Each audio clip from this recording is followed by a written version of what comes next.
Apple Vision Pro will be missing major native apps at the outset, including Netflix, Spotify, and YouTube.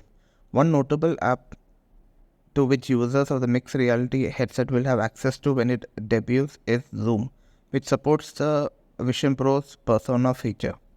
Vision Pro users will be able to create a digital version of themselves. If you have set persona, others on Zoom or FaceTime call will be able to see your facial expressions and hand movements via the avatar. While it is not like using a traditional webcam, other folks might notice your persona cringing at one of your boss's bad jokes.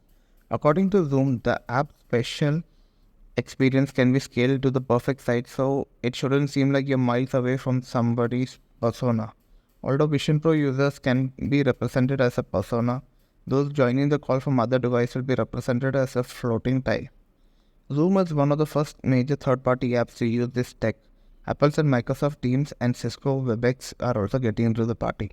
The company claims it takes only a few minutes to set up a persona with Vision Pro.